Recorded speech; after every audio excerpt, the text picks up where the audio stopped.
तस्मै श्रीगुरवे नमः। શ્રી સંસ્કાર સ્કૂલ વડાણ ઓનલાઈન એજ્યુકેશન ધોરણ 6 ના બાળકો આપનું સ્વાગત છે। આજે આપણે 1.2 એનું સ્વાધ્યાય 2.3 જોઈશું। દાખલા નંબર 1 જોઈએ। એમાં આપેલું છે નીચેનામાંથી કોનો જવાબ શૂન્ય નથી તો જુઓ। અહીંયા આપણે સરવાળો જુઓ 1 + 0 તો આપણને ખબર છે કે 1 + 0 એટલે જવાબ આપણને શું મળશે 1, પણ એનો જવાબ શૂન્ય થતો નથી। 0 × 0 તો શૂન્યને કોઈ પણ સંખ્યા સાથે અથવા શૂન્યને શૂન્ય સાથે ગુણીએ તો આપણને શું જવાબ મળે છે 0। પછી આપણે જોઈએ કે શૂન્યનો કોઈ પણ સંખ્યા સાથે ભાગાકાર અથવા કોઈ સંખ્યા સાથે શૂન્યનો ભાગાકાર હોય તો અહીંયા જુઓ તમને બતાવ્યું છે આ મેં કે 0 × 1/2 છેદમાં 2 નો મતલબ એવો થાય 1/2 તો કોઈ પણ સંખ્યાને શૂન્ય સાથે ગુણવાથી એનો જવાબ શૂન્યમાં આવે છે। તો એવી રીતે કોઈ પણ સંખ્યાને જો શૂન્ય સાથે બાદબાકી કરો એટલે 10 માંથી 10 જશે શૂન્ય અને છેદના 2 એમ નામ છે તો શૂન્ય સાથે આનો શું થયો ભાગાકાર તો પણ જવાબ શું આવશે શૂન્ય। એટલે આપણે જોયું કે કોઈ પણ સંખ્યાને શૂન્ય સાથે જો ગુણવાથી ભાગવાથી તો એનો જવાબ શૂન્ય આવે છે બરાબર। પણ અહીંયા જુઓ 1 + 0 બરાબર શું આવ્યું શૂન્ય નથી તો આપણે 1 + 0 એ આપણો જવાબ સાચો છે કે કોનો જવાબ શૂન્ય નથી તો કે 1 + 0 નો જવાબ શૂન્ય નથી। બાકી બધી સંખ્યાની આપણે સાથે જુઓ તો ભાગાકાર કરી જોયો ગુણાકાર કરી જોયો બરાબર। તો આ રકમને જુઓ તો 10 - 10 એટલે 10 માંથી 10 જશે શૂન્ય અને છેદમાં 2 તો આ સંખ્યા પછી ભાગાકાર જ આવી તો આનો જવાબ શું આવ્યો શૂન્ય। તો આ એક જ જવાબ એવો છે કે જેનો જવાબ 1 આવે છે માટે 1 + 0 એનો જવાબ 0 નથી। જો આપણે દાખલા નંબર 2 જોઈએ। જો બે પૂર્ણ સંખ્યાનો ગુણાકાર શૂન્ય છે તો શું આપણે કહી શકીએ છીએ કે આ સંખ્યાઓમાંથી એક કે બંને સંખ્યાઓ શૂન્ય હોવી જોઈએ। ચલો ઉદાહરણ આપી એનો જવાબ લખો તમને એવું કીધેલું છે। તો આપણે ગુણાકાર વિશેનો શૂન્ય સાથેનો નિયમ શીખી ગયા છીએ। હવે તમને અહીંયા આપ્યું છે કે 3 × 0 એટલે શૂન્ય અથવા તો આપણે એવું પણ કહી શકીએ કે 0 × 3 એટલે એનો ગુણાકાર પણ કેવો આવ્યો શૂન્ય। તો જોઈએ છીએ કે 3 × 0 કરો અથવા તો 0 × 3 કરો તો એનો ગુણાકાર શૂન્ય થાય છે। એ જ રીતે અહીંયા કોઈ પણ બીજી સંખ્યા તમને કીધું છે કોઈ પણ બે પૂર્ણ સંખ્યાઓ લઈ શકો તમે। તો અહીંયા આપણે 4 સંખ્યાઓ લઈને ઉદાહરણ તરીકે 4 સંખ્યાઓ લઈને આપણે પ્રયત્ન કરેલો છે। તો 0 × 4 તો શૂન્ય અથવા 4 × 0 તો પણ શૂન્ય ગુણાકાર મળે છે। આવી રીતે મોટી સંખ્યા કોઈ પણ લઈ શકો કે 12 × 0 અથવા તો 0 × 12 તો પણ એનો ગુણાકાર શૂન્ય જ મળે છે। અથવા તો કોઈ પણ બંને સંખ્યા શૂન્ય લઈ શકો 0 × 0 બરાબર તો પણ એનો ગુણાકાર શૂન્ય। અથવા મોટી સંખ્યા તમે લઈ શકો કે 50 × 0 તો પણ એનો જવાબ શૂન્ય, 1000 × 0 તો પણ એનો જવાબ શૂન્ય। તો આ તમને કેવા શું માગે છે નિયમ તો જુઓ જો બે પૂર્ણ સંખ્યાનો ગુણાકાર શૂન્ય હોય તો આપેલી બે સંખ્યામાં એક સંખ્યા અથવા બંને સંખ્યા શૂન્ય હોય। હવે અહીંયા જુઓ કે આ બે શૂન્ય પણ પૂર્ણ છે અને 3 પણ પૂર્ણ સંખ્યા છે। અહીંયા શૂન્ય અને 4 પૂર્ણ સંખ્યા 12 અને શૂન્ય 0 × 0 એ પણ બંને સંખ્યા પૂર્ણ સંખ્યા છે। પૂર્ણ સંખ્યાની શરૂઆત આપણે શરૂઆતના સ્વાધ્યાયમાં જોયું હતું કે શૂન્યથી શરૂ થતી અનંત સુધીની સંખ્યાઓને પૂર્ણ સંખ્યા કહેવાય। તો 3 અને 0 એ પૂર્ણ સંખ્યા છે। તો અહીંયા કીધું છે કે બે પૂર્ણ સંખ્યાનો ગુણાકાર શૂન્ય તો 0 × 3 તો જવાબ શૂન્ય, 0 × 0 તો પણ જવાબ શૂન્ય। તો એવું કીધું છે તો કે એક સંખ્યા તમને એવું કીધું છે આપેલી બે સંખ્યામાંની એક સંખ્યા અથવા બંને સંખ્યા શૂન્ય હોવી જરૂરી છે તો એનો ગુણાકાર આપણને શૂન્ય મળે। જુઓ તો અહીંયા એક સંખ્યા છે ને બીજી સંખ્યા શૂન્ય લીધી છે। અહીંયા પહેલી સંખ્યા શૂન્ય છે બીજી સંખ્યા અંક છે, અહીંયા બંને સંખ્યા શૂન્ય છે। તો આ જે નિયમ છે એવું કહેવા માંગે છે કે બે પૂર્ણ સંખ્યામાંથી એક પૂર્ણ સંખ્યા 0 હોવી જ જોઈએ અથવા બંને સંખ્યા 0 હોય તો જ એનો ગુણાકાર શૂન્ય મળે।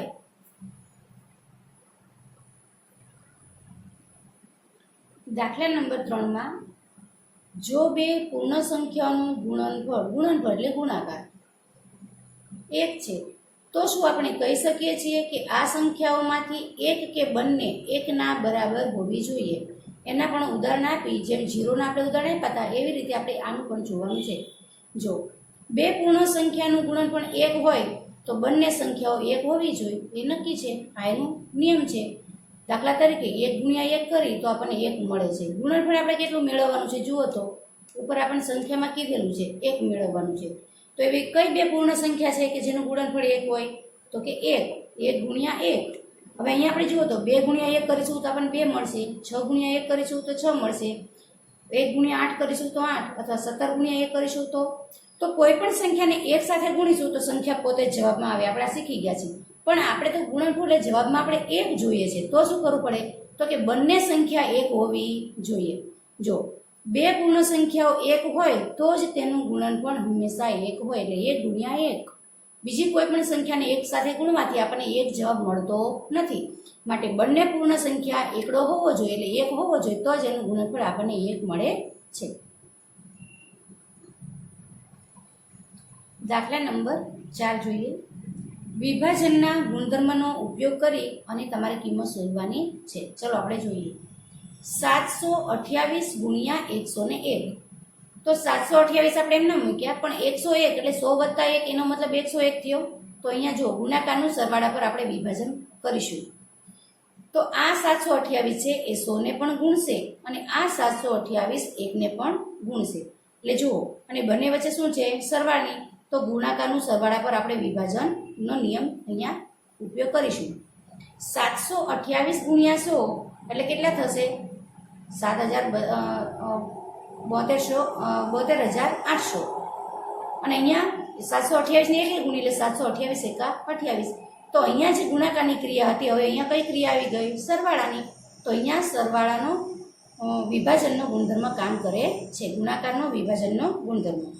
જુઓ તો 72,800 વત્તા 728 ને સરવાળો કરો તો તમને મળશે 73,528. તો ગુણાકારનું સરવાળા પર વિભાજન થયું. આ જ રીતે તમારે એ પરથી બી દાખલાને જાતે ગણવાનો છે. જો આ જ પ્રોસેસ છે, ત્યાં તમને 102 લગભગ કિંમત આપેલી છે, બરાબર. તો હવે તમે 101ના જેમ ભાગ પાડ્યા એમ અહીંયા તમારે 100 વત્તા 2 ભાગ પાડવાના છે, બરાબર. તો આવી રીતે તમારે બી દાખલા ચોથાનો એ આપેલો છે એનો બી તમારે જાતે ગણવાનો. હવે દાખલા ચોથાનો ડી આપણે જોઈએ. જો 4,275 આપ્યા છે, એને ગુણ્યા 125. તો આપણે 125 જોતો તો 100 વત્તા 20 વત્તા 5 એ લોકોની આપણે કિંમત અહીંયા લખી. તો 4,275 ગુણ્યા શું કરીશું? 100, પછી વત્તા, પછી 4,275 ગુણ્યા કેટલા કરીશું? 20, પછી વત્તાની નિશાની, પછી 4,275 ગુણ્યા કેટલા કરીશું? 5. તો જે અહીંયા આપણે સંખ્યા લીધી એ અહીંયા 4,275 સાથે ગુણતા ગયા અને વચ્ચે પ્લસની નિશાની કરી. હવે આપણે સંખ્યાનું શું આવશે? તો આ બે સંખ્યાનો ગુણાકાર કરીએ. 4,275 ગુણ્યા 100 એટલે આપણે શું મળે છે? જુઓ તો 4,27,500 વત્તા આનો 20 સાથે ગુણાકાર તો 85,500 વત્તા આ બેનો ગુણાકાર તો કે 21,375. હવે આ ત્રણેય સંખ્યાનો આપણે સરવાળો કરીશું તો આપણને જવાબ શું મળશે? તો 5,34,375. જો એના આધારે બી દાખલો હતો, એવો જ ડી જે સંખ્યા છે એમાં 3 અંકની સંખ્યા આપી છે, એના જ પરથી તમારે ડી પરથી તમારે સીનો દાખલો જાતે ગણવાનો છે, બરાબર.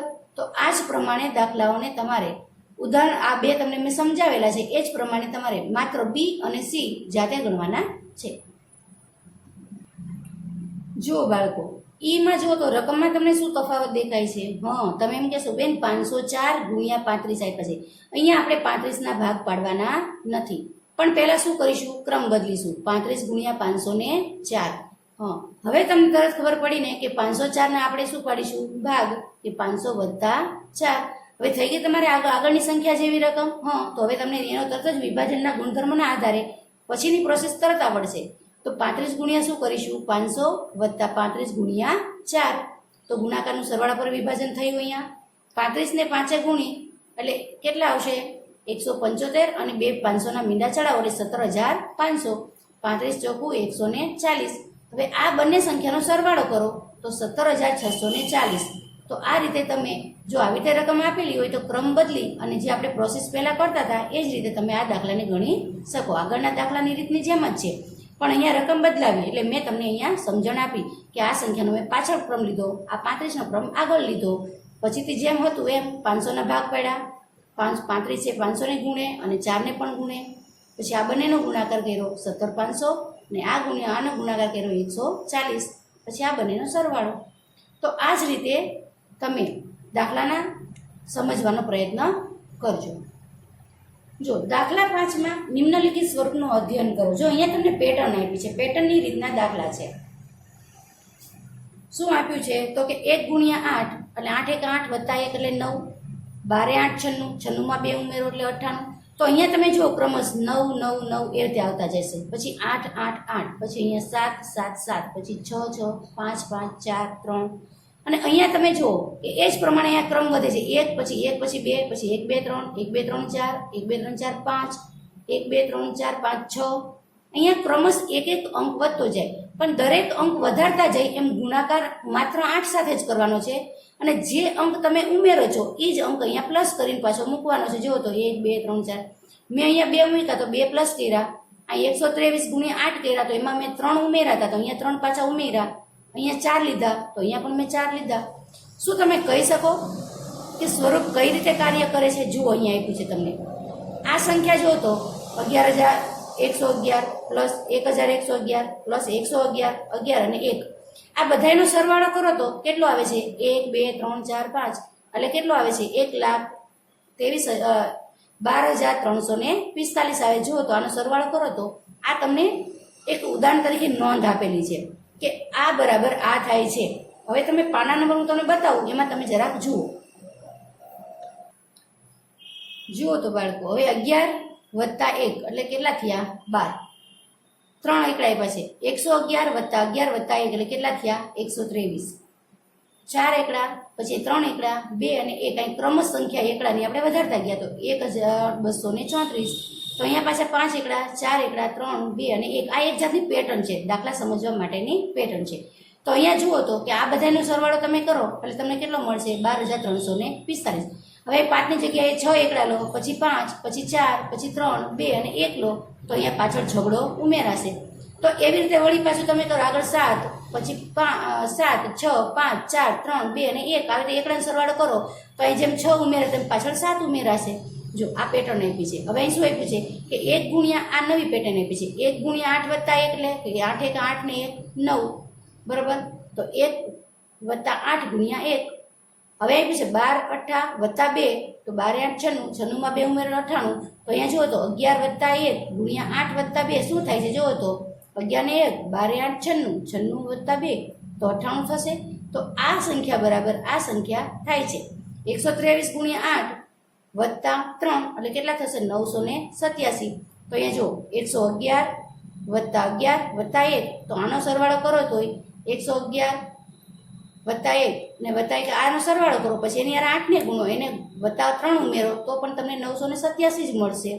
જો પછી અહીં મેં સંખ્યા 3 ના પછી 4 ઉમેર્યા, બરાબર. 1,234 ગુણ્યા 8, એમાં મેં 3 ઉમેર્યા તો કેટલા મળશે? 9,876. જો અહીંયા 4 ઉમેરવાના છે બાળકો, અહીંયા લખવામાં ભૂલ થઈ છે, જરાક તમે ધ્યાન આપજો. અહીંયા 3 પછી ક્રમશ 4 અંક લખવાનો છે આપણે. તો જો અહીંયા આપણે 4 ઉમેર્યા છે ને એટલા માટે અહીંયા શું આવશે? 4. તો જો 4 એકડા, પછી 3 એકડા, 2 એકડા અને 1 એકડો, એને ગુણ્યા 8 અને પ્લસ 4, તો તમને કઈ સંખ્યા મળશે? તો કે 9,876. તો આવી રીતે જો અહીંયા ક્રમશ 9 આવતા જશે, પછી ક્રમશ 8 આવશે, પછી ક્રમશ 7 આવશે, પછી 6 આવશે. તો આ પેટર્ન છે એ તમારી ગણિતની પાઠ્યપુસ્તકમાં આપેલી છે, માત્ર સમજવાની છે, આને કોઈ ગણતરી આપેલી નથી. તો આના જેવી પછીની તમે એમ જેમ કે 4 લીધા છે તો તમે એના પછીની 5 અને 6 સંખ્યા લઈ અથવા 7 સંખ્યા સુધીના તમે જાતે કરવાનો પ્રયત્ન કરજો. આગળને આગળ સંખ્યા વધારી જોજો કે તમને આ પેટર્ન સમજાય કે કેમ. આ અને આ બંનેનો સરવાળો આટલો થવો જોઈએ, એ પ્રમાણે તમારે કાર્ય કરવાનું છે.